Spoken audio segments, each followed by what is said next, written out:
Hello everyone, this will be the last lecture of magnetic circuits. इसमें हम ये chapter complete करने की कोशिश करेंगे। 2 दिन टॉपिक्स रह गए हैं, जस्ट वो हम कंप्लीट करने की कोशिश करते हैं, बट काफ़ी इंपॉर्टेंट है वो टॉपिक्स।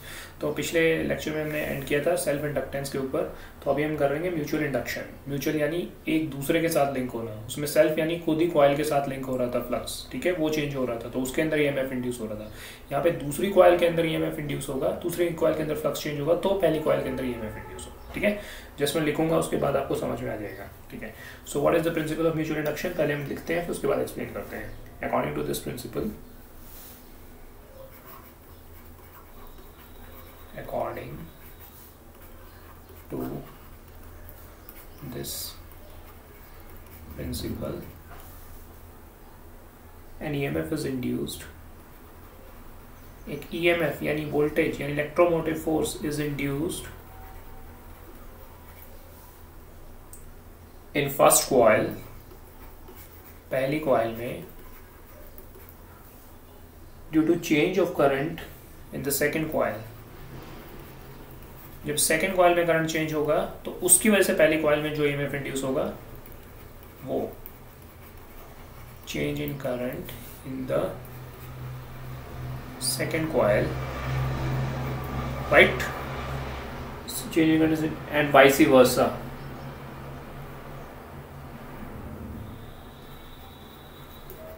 वाइस वर्सा का मतलब अगर पहली कॉइल में करंट चेंज होगा तो सेकेंड कॉइल के अंदर ईएमएफ इंड्यूस होगा, ठीक है। connected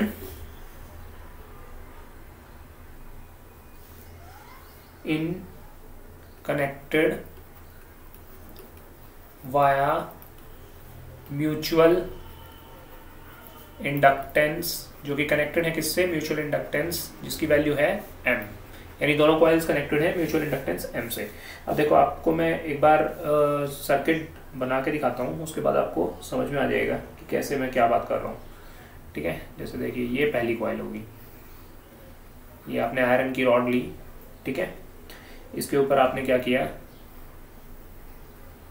ईएमएफ यहाँ पे नेगेटिव पॉजिटिव ई लगा दिया, ठीक है। ये ईएमएफ E1 हो गया आपका, राइट। अगर आप इसको एरो को मिटाना चाहें तो मिटा सकते हैं, there is no such need. This is E1 EMF, ठीक है। इसके नंबर ऑफ टर्न्स आप मान लीजिए, यहाँ पे ये जो कॉइल है आपकी, इसमें से आपका करंट गया ऐसे, ठीक है, तो नंबर ऑफ टर्न्स सपोज कीजिए ऐसे ऐसे आपके, ये कॉइल है,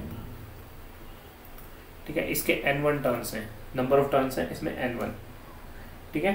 तो इसकी वजह से क्या बनेगा, फील्ड बनेगा, चारों तरफ फील्ड निकलेगा, फील्ड लाइंस निकलेंगी ऐसे ऐसे ऐसे, राइट, ऐसे ऐसे फील्ड लाइंस निकलेंगी। फील्ड लाइंस की वजह से क्या होगा, यहाँ पे देखो, सबसे पहले इसके अंदर करंट फ्लो करेगा, करंट की वजह से क्या आएगा, एमएमएफ N1 इंटू आई, उसकी वजह से क्या बनेगा, magnetic field lines. Magnetic field lines के इन्फ्लुएंस में कोई भी चीज आएगी तो वो नहीं, वो उसके अंदर क्या इफेक्ट डाल रहा है, फ्लक्स का, ठीक है।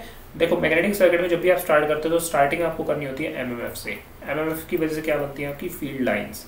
फिर उन फील्ड लाइंस के इन्फ्लुएंस में कोई मटेरियल आता है जिसके अंदर क्लोज पाथ होता है, तो वहाँ क्या बनता है, फ्लक्स।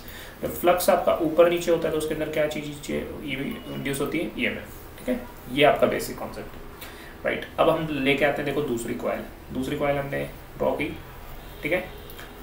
अब इस पर्टिकुलर कॉइल के अंदर हम क्या देखते हैं, देखो ध्यान से देखो, रेजिस्टेंस R, ये हम लेके आते हैं वेरिएबल, ठीक है। यहाँ पे स्विच S लगा दिया हमने, और यहाँ पे सोर्स लगा दिया E2, राइट। तो ये आपका हो गया ऐसे, राइट। इस स्विच S को आप क्लोज करोगे, यहाँ पे ये जो दूसरी कॉइल है इसके टर्न्स कितने हो गए, N2 नंबर ऑफ टर्न्स हो गए, ठीक है। तो जैसे ही आप स्विच क्लोज करोगे, ये पॉजिटिव टर्मिनल है, ये नेगेटिव टर्मिनल है, तो स्विच यहाँ पे आ जाएगा। जैसे ही यहाँ पे आ जाएगा तो ये क्या होगा, शॉर्ट हो गया, तो यानी यहाँ पे क्या होगा, करंट फ्लो करना स्टार्ट कर देगा आपका। करंट जैसे ही फ्लो करेगा यहाँ पे, तो यानी इसके अंदर जाएगा करंट कॉइल के अंदर। जब कॉइल के अंदर करंट जाएगा तो क्या होगा, उससे एमएमएफ जनरेट होगा N2 इंटू आई, ठीक है। इसकी वजह से क्या बनेगी, फील्ड लाइंस बनेगी चारों तरफ, सेम जैसे फर्स्ट सर्किट में बन रहा था। लेकिन यहाँ पे क्या है, हमने रेजिस्टेंस वेरिएबल दे रखा है। देखो इस सर्किट में हमने कोई रेजिस्टेंस ज्यादा कनेक्ट नहीं किया क्योंकि यहाँ पे हम करंट को वेरी नहीं करवाना चाह रहे हैं, यहाँ पे हम रेजिस्टेंस को कनेक्ट कर रहे हैं, यानी रियोस्टेट को वेरी कर रहे हैं। तो रेजिस्टेंस अगर हमारा ऊपर नीचे होगा तो ऑब्वियस सी बात है जो I2 करंट इसके अंदर फ्लो कर रहा है सेकंड सर्किट के अंदर वो भी ऊपर नीचे होगा। तो अगर वो ऊपर नीचे होगा तो जो MMF होगा इसकी वजह से N2I2 वो भी ऊपर नीचे होगा। अगर MMF ऊपर नीचे होगा तो फील्ड लाइंस भी चेंज होंगी। देखो MMF से कहाँ पे पहुंचे, फील्ड लाइंस। अगर फील्ड लाइंस चेंज हुई, ठीक है, तो यानी वो बड़ी घटी, तो यानी उसका इफेक्ट क्या पड़ेगा, इस वाले सर्किट पे पड़ेगा। वो फील्ड लाइंस की इन्फ्लुएंस में क्या है, आपकी ये वाली कॉइल है। तो अगर वो चेंज हो रही है तो अगर वो यानी फ्लक्स चेंज हो रहा है इस कॉइल के रिस्पेक्ट में, अगर फ्लक्स चेंज हो रहा है तो इस कॉइल के अंदर क्या आ जाएगा, आपका ईएमएफ इंड्यूस हो जाएगा। दैट्स इट, ये आपका म्यूचुअल इंडक्टेंस होगा। तो ये दोनों आपस में जो कनेक्टेड है वो है म्यूचुअल इंडक्टेंस M से, यानी कि इस कॉइल का प्रभाव इस कॉइल पे कितना पड़ रहा है इंडक्टेंस की टर्म्स में, यानी फ्लक्स की टर्म्स में। तो जैसे सेल्फ में पड़ता था L, म्यूचुअल में पड़ेगा M, यानी एक दूसरे के साथ, वो यानी म्यूचुअल है। अब जब मैं लिखूंगा तो आपको क्लियर होते जाएगा ये, ठीक है। अभी आपको लॉजिक समझ में आया है।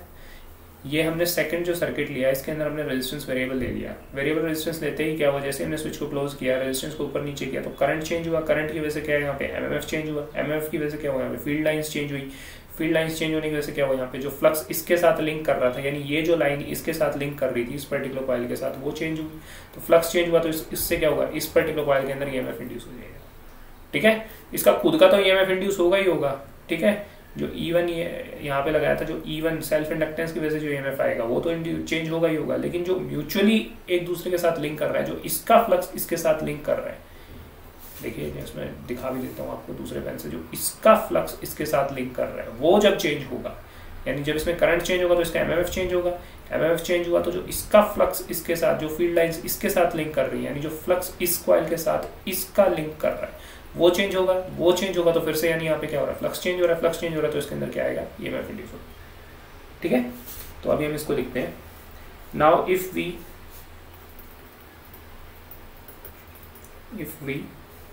Very the current I2, current I2 किसमें फ्लो कर रहा है, सेकंड सर्किट के अंदर। देखो ये I2 करंट इसके अंदर जा रहा है, ठीक है। I2 जस्ट ये I2 करंट यानी यहाँ पे फ्लो कर रहा है। Now if very the current I2 in second coil में, देखो ये क्या है, आपकी फर्स्ट कॉइल है, ये आपकी फर्स्ट कॉइल है, ये क्या आपकी सेकंड कॉइल है। The flux phi2 associated with it changes. क्यों, क्योंकि इसके साथ जो MMF एसोसिएटेड है N2I2 वो चेंज होगा। वो चेंज होगा तो फ्लक्स phi2 भी चेंज होगा,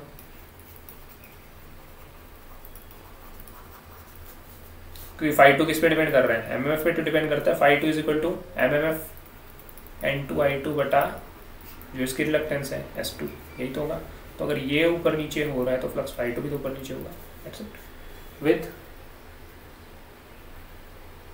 इट चेंजेस, तो अगर फ्लक्स चेंज हो गए तो जो लाइंस पहले इसके साथ 10 लाइन आ रही थी, अब सपोज करो मैंने फ्लक्स बढ़ा दिया इसका, यानी करंट बढ़ा दिया तो अब यहाँ पे सपोज करो 15 लाइन लिंक कर रही है इससे, इस वाली उससे इसके साथ।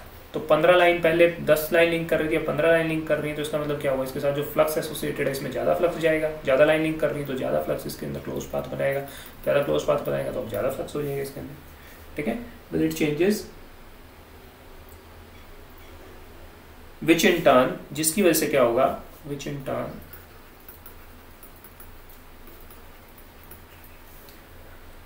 changes the flux associated with coil 1, changes the flux associated, flux कौन सा, म्यूचुअल फ्लक्स, यानी जो दोनों के साथ लिंक कर रहा है, जिसकी वैल्यू m है, जिसका कोफिशिएंट m है, ठीक है। एसोसिएटेड विद कॉइल 1, कॉइल 1 के साथ जो म्यूचुअली लिंक कर रहा है, ये हरे वाला, ठीक है।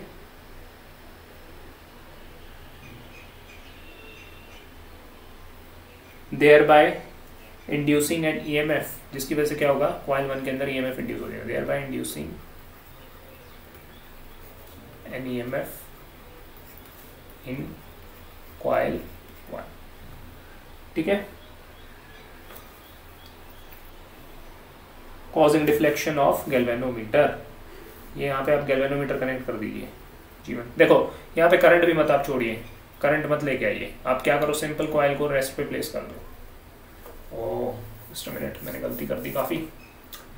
चलो देखो आप क्या करो, इसके अंदर क्या किया आपने, सेकंड कॉइल के अंदर ये फ्लक्स चेंज किया, यानी करंट चेंज किया, करंट की वजह से क्या हुआ, एमएमएफ चेंज हुआ, एमएमएफ की वजह से क्या हुआ, फ्लक्स चेंज हुआ। वो फ्लक्स लाइंस किसके साथ लिंक कर रही है आपकी, इसके साथ। तो यहाँ पे आपने गैल्वेनोमीटर लगा दो, गैल्वेनोमीटर क्या हुआ, तो जैसे ही फ्लक्स लाइंस इसके साथ फ्लक्स चेंज करेगा तो इसमें क्या देगा, ईएमएफ इंड्यूस होगा, ईएमएफ इंड्यूस होगा तो वैसे ही इसके अंदर क्या होगा, करंट फ्लो करना स्टार्ट कर देगा, और वो जो करंट होगा वो क्या करेगा, इन पर्टिकुलर लाइंस को अपोज करेगा। ठीक है, अब वो सब भूल जाओ कि यहाँ पे आप फर्स्ट कॉइल के अंदर करंट छोड़ रहे हो, नहीं। आइडियल केस के तो अंदर क्या होता है कि दोनों के अंदर करंट फ्लो करता ही करता है, लेकिन जो ये एक्सपेरिमेंट है उसके अंदर क्या होता है कि आप यहाँ पे सिर्फ एक गैल्वेनोमीटर कनेक्ट कर रहे हो, यहाँ पे कोई बैटरी का सोर्स नहीं लगा रहे, नो सोर्स ऑफ बैटरी, कोई इवन सोर्स नहीं है यहाँ। ठीक है, तो उसकी वजह से क्या हो रहा है, पहले तो आइडियल पड़ा हुआ है, डेड पड़ा हुआ है सर्किट, जब कोई सोर्स ही नहीं है तो इसके अंदर करंट क्या फ्लो करेगा, कोई भी करंट फ्लो नहीं करेगा। ठीक है, लेकिन बाद में आपने क्या किया कि जब इसमें आपने ईएमएफ, यहाँ पे आपने ईएमएफ चेंज करके यानी रेजिस्टेंस चेंज करके यहाँ पे करंट चेंज किया, तो उसकी वजह से यहाँ एमएमएफ चेंज हुआ, एमएमएफ चेंज होने की वजह से यहाँ पे क्या हुआ, इस पर्टिकुलर कॉइल के साथ फ्लक्स चेंज हुआ, फ्लक्स चेंज होने की वजह से क्या हुआ, इस पर्टिकुलर कॉइल के अंदर करंट आया, ईएमएफ इंड्यूस हुआ, ईएमएफ इंड्यूस होने की वजह से इसमें करंट फ्लो किया, करंट फ्लो करने की वजह से गैल्वेनोमीटर के अंदर क्या आएगी, डिफ्लेक्शन। गैल्वेनोमीटर ऐसे होता है, अगर करंट यहाँ से यहाँ फ्लो करे तो गैल्वेनोमीटर कहाँ जाएगा, इधर आ जाएगा, करंट की डायरेक्शन गैल्वेनोमीटर डिफ्लेक्ट हो जाता है, तो यहाँ का गैल्वेनोमीटर डिफ्लेक्ट हो गया, यानी इससे आपको पता चलेगा कि इस पर्टिकुलर कॉइल के अंदर ईएमएफ इंड्यूस हुआ है। ठीक है, वो किसकी वजह से हुआ है, पहले तो डेड पड़ी थी कॉइल, कोई करंट नहीं था इस पर्टिकुलर कॉइल के अंदर, लेकिन अब क्या हुआ है कि इसकी म्यूचुअल फ्लक्स के चेंज होने की वजह से इसके अंदर ईएमएफ इंड्यूस हुआ। ठीक है, ये चीज याद रखना, मैं गलती कर गया हूँ कि यहाँ पे कोई ईएमएफ नहीं आएगा, ये यहाँ पे जस्ट एक गैल्वेनोमीटर है कनेक्टेड, हम ये पता लगा रहे हैं कि इस पर्टिकुलर कॉइल के अंदर चेंज करने की वजह से इस पर्टिकुलर कॉइल के ऊपर क्या इफेक्ट होगा। ठीक है, तभी तो म्यूचुअल है, म्यूचुअल यानी आपस में, यहाँ पे इसका इफेक्ट इस पे क्या पड़ रहा है exactly. Coil 1 which causes deflection in, किसमें आएगा डिफ्लेक्शन, गैल्वेनोमीटर, राइट। आप पहले सेकंड कॉइल ड्रॉ करना, सेकंड कॉइल को ड्रॉ करने के बाद उसमें चेंजेस करना, उसके बाद जो फर्स्ट कॉइल है उसमें जस्ट आप गैल्वेनोमीटर कनेक्ट कर देना, और उसके बाद आपको ये बताना है कि सेकंड कॉइल के अंदर फ्लक्स चेंज होने की वजह से फर्स्ट कॉइल के ऊपर क्या इफेक्ट पड़ा, सेकंड कॉइल में करंट चेंज हुआ, उसमें एमएमएफ चेंज हुआ, तो म्यूचुअल फ्लक्स चेंज हुआ, म्यूचुअल फ्लक्स चेंज होने की वजह से यहाँ पे क्या हुआ, ईएमएफ इंड्यूस हुआ फर्स्ट कॉइल के अंदर, ये बताना है आपको, जिसकी वजह से करंट फ्लो किया, जिसकी वजह से गैल्वेनोमीटर डिफ्लेक्ट हुआ, राइट। देखो क्या है ऑर्डर आपको म्यूचुअल फ्लक्स में याद रखने का, कॉइल 2 पकड़ना, ठीक है, उसके अंदर I2 क्या होगा, ऊपर नीचे, I2 ऊपर नीचे हुआ तो N2 I2 क्या हुआ, ऊपर नीचे, N2 I2 क्या हो गया, एमएमएफ किसका, कॉइल 2 का, राइट। N2 I2 ऊपर हुआ नीचे हुआ तो इसकी वजह से फ्लक्स phi2 क्या हुआ, ऊपर नीचे हुआ, फ्लक्स phi2 ऊपर नीचे हुआ तो जो म्यूचुअल फ्लक्स है वो भी क्या होगा, चेंज होगा। सपोज करो ये 100 यूनिट है, 100 में से 10 यूनिट कनेक्ट हो म्यूचुअली एक दूसरे के साथ लिंक हो रहे हैं, फिर वो बाद में कितना हो जाता है 15, बाद में कितना हो जाता है 20, ठीक है, 200 हो गया, 150 हो गया तो 15 हो गया, फिर वो 200 हो गया तो 20 यूनिट हो गया, यानी फ्लक्स अगर चेंज हुआ, बढ़ रहा है, करंट बढ़ रहा है तो फ्लक्स बढ़ रहा है, फ्लक्स बढ़ रहा है तो म्यूचुअल फ्लक्स भी बढ़ रहा है।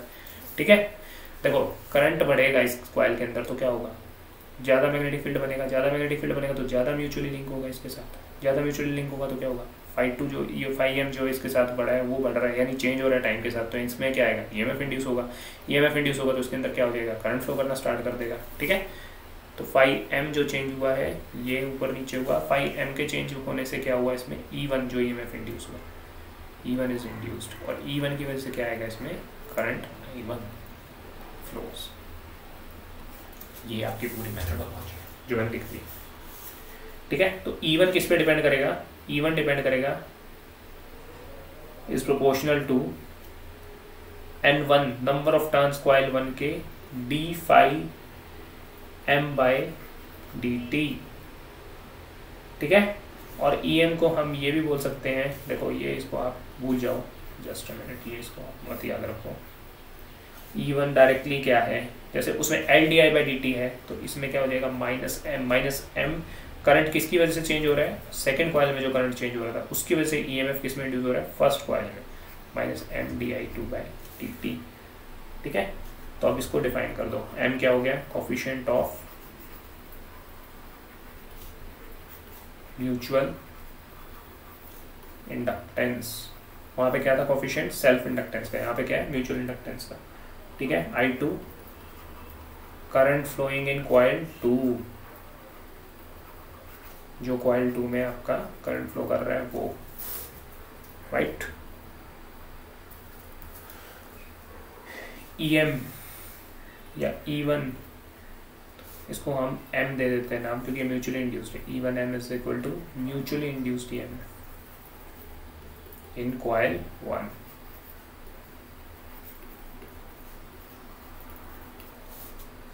ठीक है। जैसे वहां पे L की वैल्यू हमने निकाली थी, M की वैल्यू भी निकाल देंगे। M is equal to N1 N2 A mu naught mu R upon में L, यूनिट क्या होगी सेम हेनरी, इसकी भी हेनरी होगी, जिसको हम H से रिप्रेजेंट कर देंगे, ठीक है। तो N1 क्या होगा इसमें, N क्या है coefficient of mutual inductance, N1 क्या है number of turns of coil 1, पहली कॉइल में कितने टर्न है। N2 क्या है number of turns of coil, कौन सी कॉइल के 2 के। A क्या हो गया area of cross section,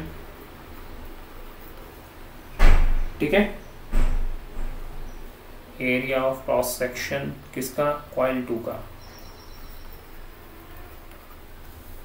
L is length of coil,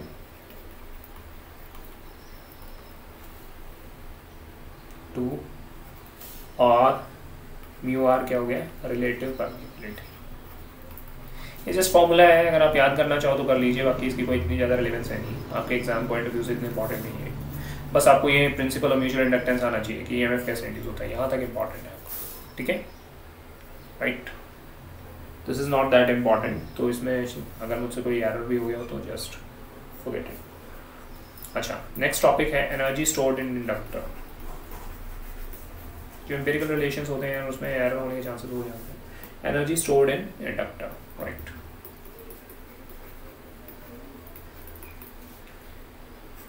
एक बार चेक कर लीजिएगा इसमें कि area cross section of coil 2 ही है या नहीं है, या लेंथ ऑफ कॉइल 2 हम यहाँ पे यूज़ करेंगे या 1 यूज़ करेंगे, ठीक है। ये जस्ट एक बार आप चेक कर लीजिएगा, मेरे ख्याल से मोस्ट प्रोबेबली कॉइल 2 ही होगा, फिर भी आप नेट पे एक बार देख लीजिएगा इसको। अच्छा, नेक्स्ट है एनर्जी स्टोर्ड इन इंडक्टर। अब इंडक्टर क्या करता है मैग्नेटिक फील्ड बनाता है, तो उसके अंदर कौन सी एनर्जी स्टोर होगी मैग्नेटिक एनर्जी स्टोर होगी, ठीक है। मैग्नेटिक यानी चुंबकीय एनर्जी, जो उसके अंदर ताकत स्टोर होती है, एनर्जी स्टोर होती है, तो उसकी वैल्यू कैसे कैलकुलेट करेंगे वो हम देखेंगे इस पर्टिकुलर उसके अंदर टॉपिक के अंदर, ठीक है। तो जैसे हम इसके लिए क्या करेंगे, सबसे पहले एक इंडक्टर लगा देंगे, राइट।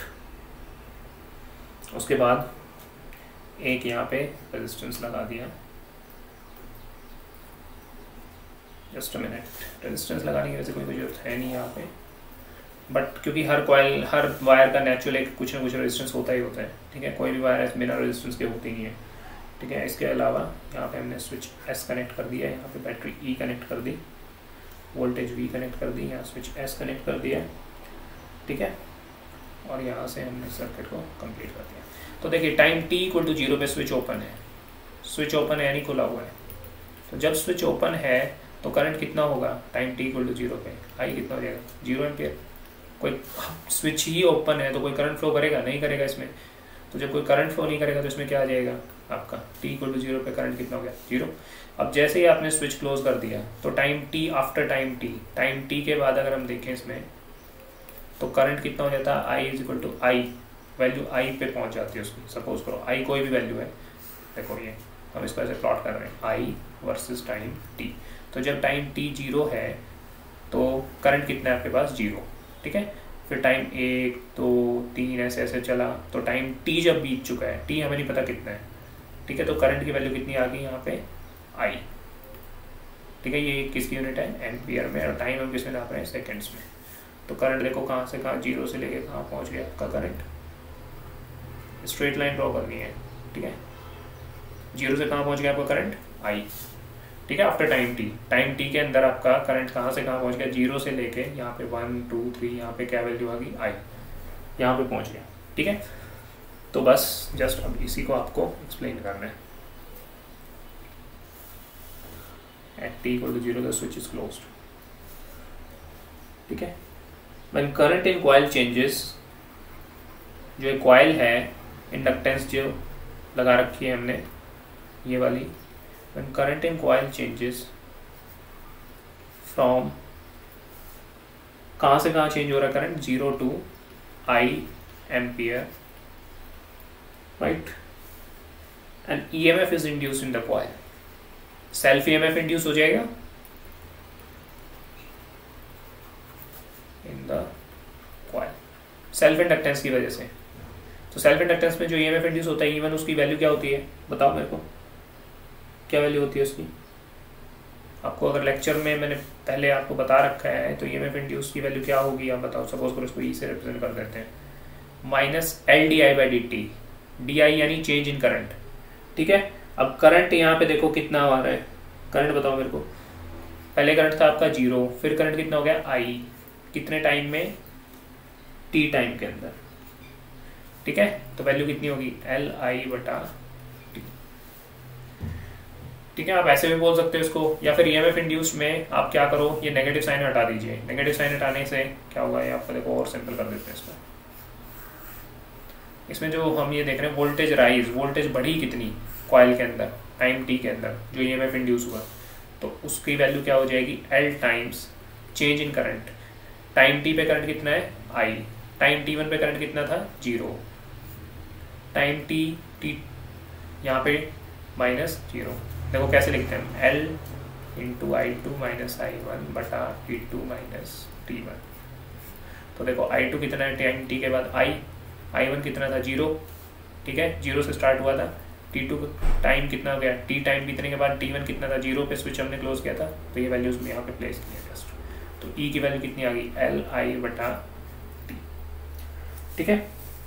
ये वोल्टेज किसमें नापते हैं हम, वोल्ट्स में, right.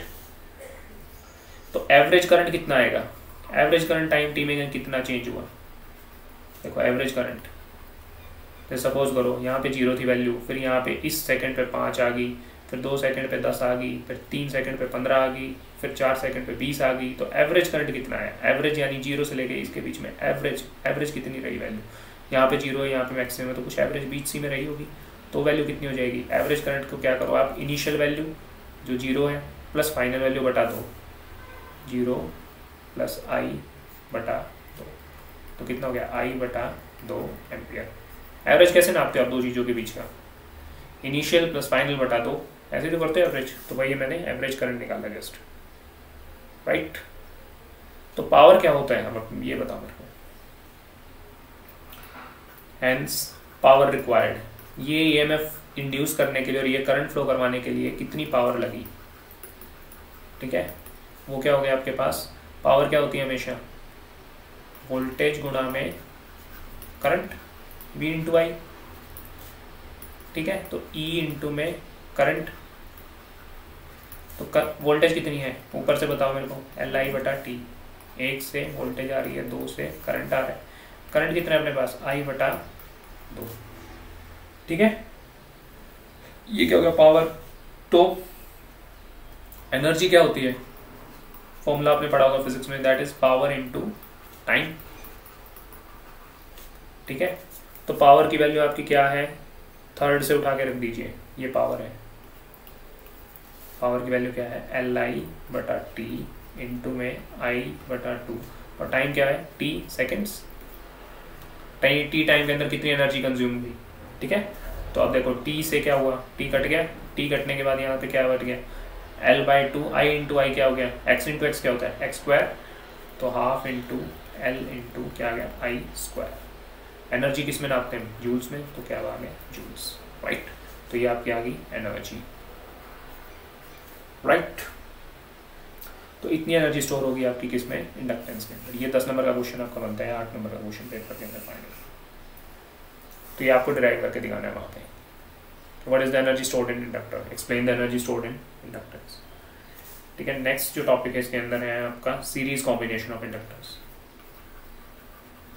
Series combination of inductors. जैसे रेजिस्टेंसेस को सीरीज में जोड़ते हैं वैसे इंडक्टर को अगर सीरीज में जोड़ेंगे तो क्या होगा, ठीक है। ये है आपका, तो इसमें क्या है, when the coils are connected in series, coils क्या, inductance coils are connected in series such that the same current, series में क्या होता है, सेम करंट फ्लो करता है, same current flows through them,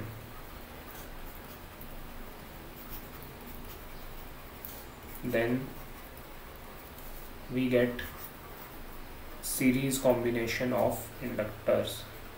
उसकी वजह से हमें क्या मिलेगा, series combination of inductors, right.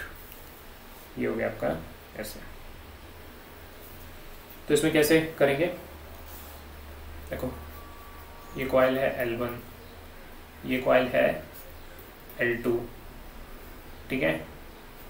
यहाँ पे स्विच ऐसा है, इसको हम t=0 पे क्लोज करेंगे।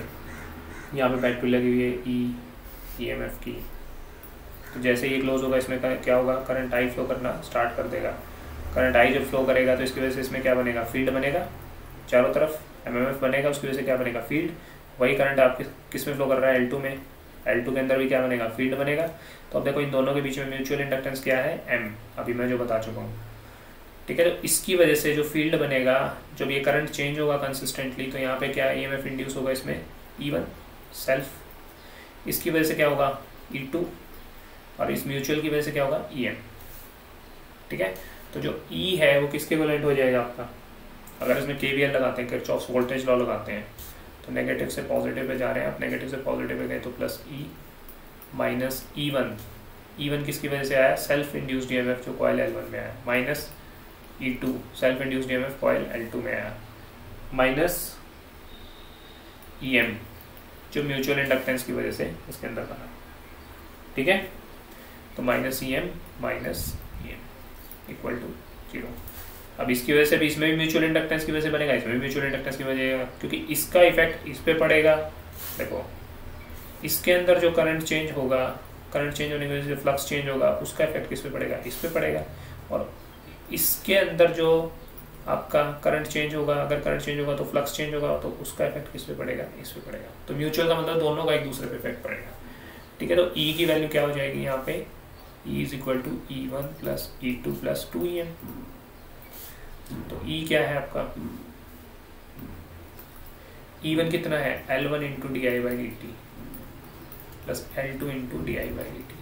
देखो एक चीज हमेशा याद रखना, फ्लक्स एडिटिव कब होता है, जब देखो यहाँ पे डॉट लगा दो, यहाँ पे डॉट लगा दो, तो दोनों करंट, दोनों कॉइल्स के अंदर आप ध्यान से देखो, डॉट में करंट एंटर कर रहे हैं। यहाँ से किस में करंट एंटर कर रहे हैं, डॉट में। यहाँ से करंट किस में एंटर कर रहा है, डॉट में।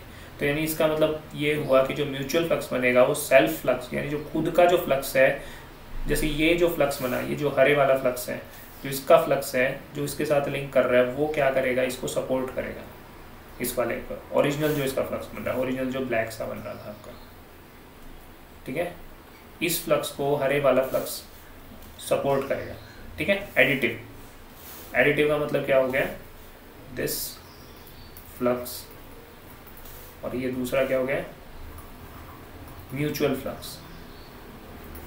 ये दोनों क्या करेंगे, एक दूसरे को सपोर्ट करेंगे। कब करेंगे, जब डॉट के अंदर दोनों में करंट एंटर करेगा। देखो यहाँ पे क्या लगा रखा है हमने, डॉट, यहाँ पे क्या लगा रखा है, डॉट। तो दोनों के डॉट में करंट एंटर कर रहा है, ध्यान से देखो, करंट एंटर कर रहा है डॉट के अंदर। तो उस केस में म्यूचुअल फ्लक्स क्या होगा, वो फेवर करेगा, एक दूसरे को सपोर्ट करेगा, 2M इंटू di/dt। क्योंकि di1 di2 तो कोई है नहीं यहाँ पे, करंट तो सेम ही है di, तो इसकी वजह से यानी हमने ये लिख दिया इसको, और इसको हमने क्या नाम लिख दिया, L equivalent di/dt is equal to, बाहर निकाल दो, L1 plus L2 plus 2M into di/dt। देखो अगर आपको ये di/dt वगैरह समझ में नहीं आ रहा, तो भी आप क्या करो, directly E is equal to E1 plus E2 plus 2EM, और उसके बाद L इक्वलेंट लिख दो, L1 plus L2 plus 2M, that's it. हाँ, लेकिन इसके नीचे ये लिखना क्या जरूरी है, if mutual flux is additive. अगर म्यूचुअल फ्लक्स क्या है, एडिटिव है, यानी सपोर्ट करता है। सपोर्ट मतलब एडिटिव, ऐड होता है नॉर्मल फ्लक्स के अंदर, ठीक है। तो एल इक्विवेलेंट की वैल्यू क्या होगी, L1 plus L2 plus 2M। L equivalent का मतलब क्या हुआ, इस पूरे सर्किट को मैं उठा के एक इक्विवेलेंट इंडक्टेंस से रिप्लेस कर सकता हूँ, जिसकी वैल्यू क्या होगी ये, ठीक है, L1 plus L2 plus 2M। ये इस पूरे सर्किट को उठा के देखो कितना आसान हो गया ये। उस जैसे इक्विवेलेंट रेजिस्टेंस बनाता था वैसे इक्विवेलेंट इंडक्टेंस बना रहा हूँ। तो इसमें L1 क्या हो गया, self inductance of coil 1,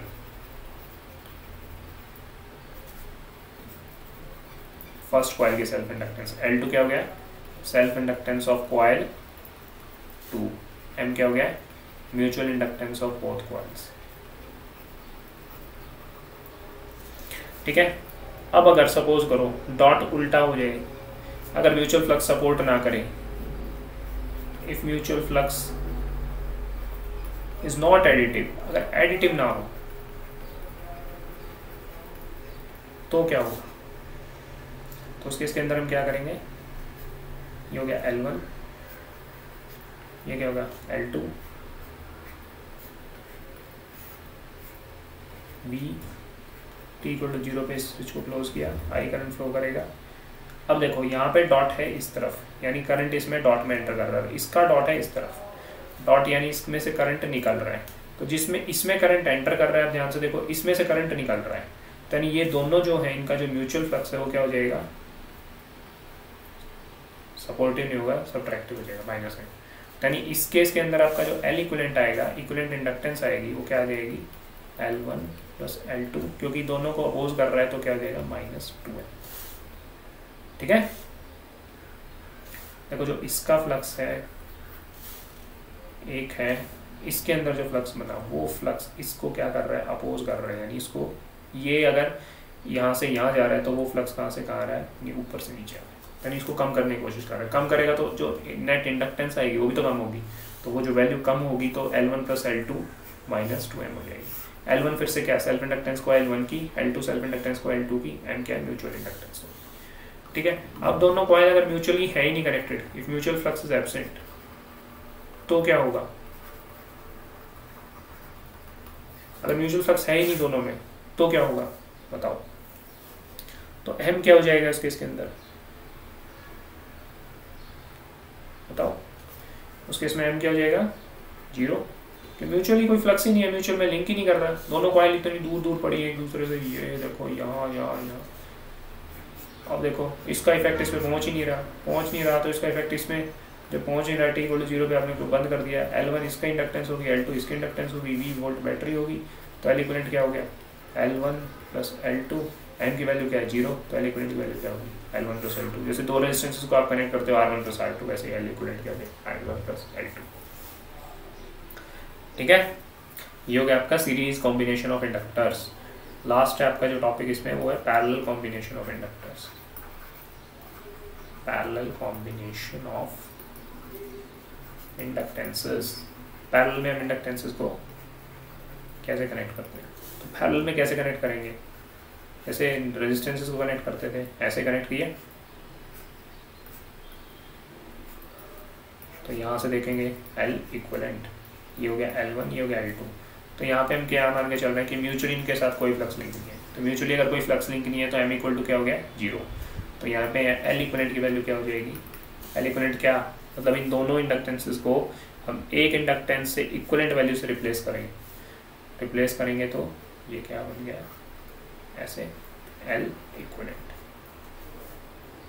1/L equivalent is equal to 1/L1 plus 1/L2। जैसे दो रेजिस्टेंसेस को पैरेलल में कनेक्ट करते हैं तो क्या करते हैं 1/R equivalent is equal to 1/R1 plus 1/R2, same वैसे ही 1/L equivalent is equal to 1/L1 plus 1/L2। तो यहाँ से एल इक्विवेलेंट की वैल्यू अगर आप कैलकुलेट करोगे तो क्या आएगी L1 L2 bye L1 plus L2 L3। ठीक है, ये हो गया आपका। इसमें करंट आई फ्लो करना है, अगर इनके अंदर म्यूचुअल इंडक्टेंस भी है तो आपको कनेक्ट करना हो तो वो थोड़ा एक टिपिकल केस हो जाएगा, लेकिन वो आपका मुझे लगता नहीं वो क्वेश्चन आपका पूछेगा। जैसे आपका क्वेश्चन देखते हैं, 3 हेनरी की एक कॉइल लगा दी, ठीक है, और 2 हेनरी की दूसरी कॉइल लगा दी, तो नेट आपको ये बतानी है नेट इंडक्टेंस क्या होगी इसकी। तो एल किसके बराबर हो जाएगा 1/3 जमा 1/2, क्या वैल्यू हो जाएगी L equivalent is equal to 3 गुणा 2/3 जमा कितना हो गया 6/5 हेनरी। ठीक है, ये होगा पैरेलल में इंडक्टेंसेस। एक सीरीज में इंडक्टेंसेस का क्वेश्चन कर लेते हैं। ये देखो 1 हेनरी ये है, 2 हेनरी ये है, और इन दोनों के बीच में जो है वो 1 हेनरी म्यूचुअल इंडक्टेंस है। ठीक है, ये L1 है, ये L2 है, वो है। तो आपको क्या ज्ञात करना है इसमें, L इक्विवेलेंट ज्ञात करना है। इफ फर्स्ट केस में M इज एडिटिव, अगर M एडिटिव है तो, और सेकंड केस में M इज नॉट एडिटिव, यानी कि M इसको अपोज कर रहे हैं, यानी अपोजिशन में। तो जब एडिटिव होता है तो क्या फॉर्मूला लगाते हैं, L equivalent is equal to L1 plus L2 plus 2M, यानी फॉर्मूला लगा दो। L1 क्या है आपका 1 प्लस 2, L2 2 है, M कितना है 2 इंटू M कितना है 1, तो वैल्यू कितनी आ गई 1 जमा 2 3 जमा 2 कितना आ गया 5 हेनरी। सेकेंड केस में L इक्विवेलेंट की वैल्यू क्या होगी L1 plus L2 minus 2M, तो L1 कितना है 1, L2 कितना है 2, माइनस 2 इंटू क्या हो गया 1। अगर नॉट एडिटिव है ये तो वो वाला केस था। ठीक है, तो अपोजिशन में है तो 1 जमा 2 कितना हो गया 3, 3 माइनस 2 कितना हो गया 1, तो आंसर क्या गया 1 हेनरी। ठीक है, तो विद दिस अगर आपकी 3 कॉइल्स आपकी पैरेलल में कनेक्टेड हो जाए, सपोज करो 1 हेनरी ये होगी,